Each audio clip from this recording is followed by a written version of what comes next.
Okay, this video will show kung paano natin ipiprint yung design dito sa sublimation paper para gagamitin naman later sa magpress.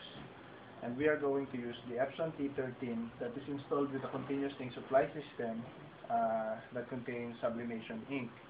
Ang sublimation ink, ginagamit natin itong klase ng ink na ito because of the technology involved. Bale, upon application of heat, lilipat yung ink na sublimation sa pinakamalapit na polymer or polyester sa t-shirt. Yung mga mag na gagamitin natin is coated with polymer. So, hindi po siya ordinary na mag lang na nabibili sa Divisoria. It has to be polymer coated. So, ito yung printer, ito yung sublimation paper. And hindi rin po ito yung ordinary paper na nabibili sa National Bookstore. Lalagyan natin yung papel. And after which, yung kalagay, gagamitin natin ay Photoshop. Unang-una, ang dimension ng document para may wrap around natin sa mug, para safe, sa printing dapat mag-file nyo ka, tapos yung width niya 7 inches by 3 inches. 7 yung width, 3 yung height. Resolution 300, color mode CMYK. Dito natin nilalagay kung ano man yung design na gusto natin ilagay dito sa layout natin sa mug. So right now I'm going to open picture. Pwede ko i-drag na lang dito. Yan, diretso na yan. Hindi tayo restricted sa kahit na anong design. Pwedeng text lang, pwede rin picture, pwede rin vectors. So once na nandiyan na siya, eksakto na, iprint na natin siya. Hindi natin ito ipiprint directly. Magpo-file new muna tayo.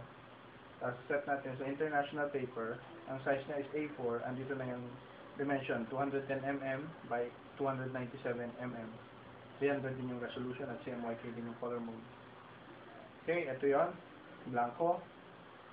Control A, Control Shift C. Yan po. Control A para ma-select all. Control Shift C sa keyboard. C as in Charlie. Para ma-copy. Para dito, nag-paste natin. Control V.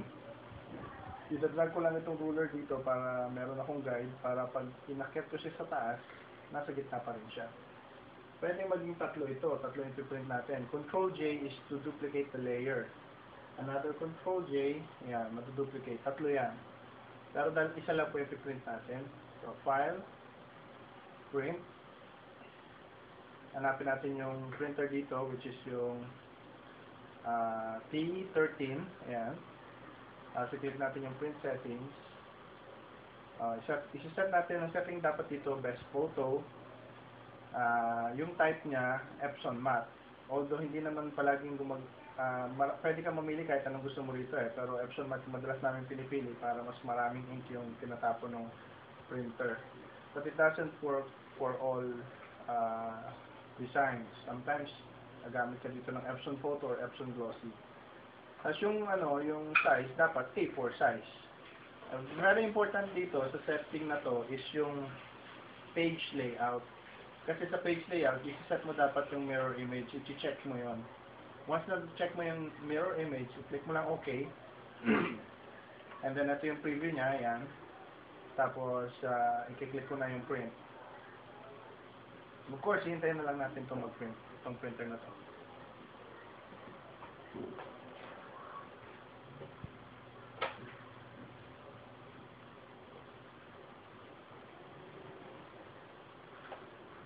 Okay, so nag-print yan. Mag-print siya ng pabaliktad.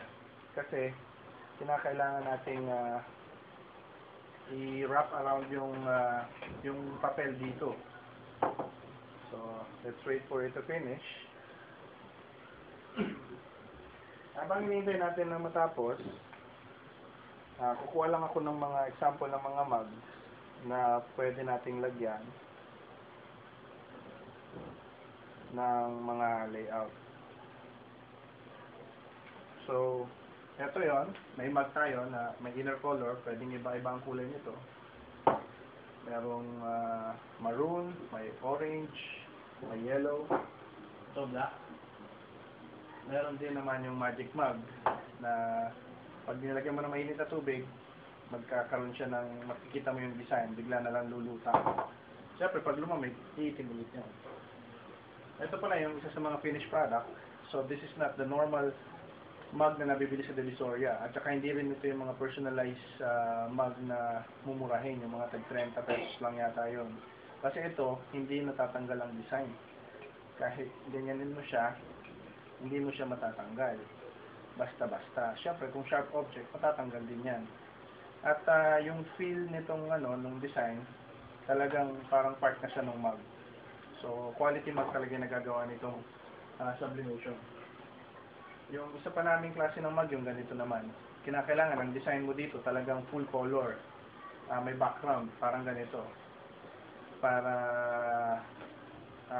mag-blend siya dun sa itim na kulay ng mug na to.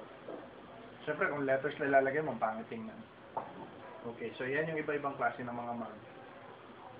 Actually, may mga class A, class B, tsaka class C na mug. Ang pinagkaiba lang naman ng tatlo is, pag class A, yung polymer coating nito is 100% na coated siya. Yung class B naman, mga 90% pababa. Ibig sabihin, may mga spots na hindi tinamaan ng polymer. Ibig sabihin nun, pagka nag-press ka na, maaaring dun sa spot na yon hindi didikit yung sublimation ink. Mas malala yung class C kasi around 60% pababa yung coating. Ewan ko kung bakit may nagbebenta pa rin ng ganun. So, puro class A mug po ang ating dapat gamitin. So, yan po yung ibang klase ng mug. Meron pa actually isa yung ito naman kulay pula. Magic mug din to. Kaya lang hindi namin pine-prefer yung magic mug na kulay pula kasi obvious na kaagad na merong design. Pagka nilagyan mo to ng design, parang medyo makahalata mo dahil light yung pagkapula niya. Unlike sa itim, kahit iharap sa'yo, hindi talaga mahalata yung design. So, pagka nilagyan mo ng tubig, masusurpresa ka. Dito, more or less may idea ka na bago mo palagyan ng tubig. So, hindi po namin ina-advise itong pula.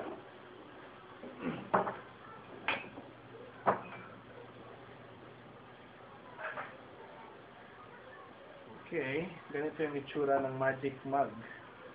Nabasag na kasi yung handle nito eh. But anyway, yan, umaangat yan. Okay. Tapos, babalik na lang siya sa dati pagka lumamig siya. Yan. Okay, so ngayon tapos na yung ating printing. Ang gagawin natin is kakat na lang natin to. We're going to use the cutter.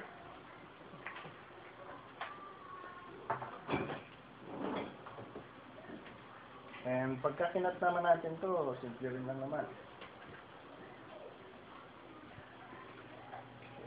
Move lang itong printer. Ayan. Dapat yung cutter ninyo ganito. Hindi yung wooden cutter kasi hindi pantay kasi mag-cut yung wooden. So once na na-cut mo na yan, mapapansin niyo yung kulay hindi po ganun katingkad ang sublimation. Magtitingkad lang yan kapag na-applyan na ng heat. So the next video we are going to set up the mug press here.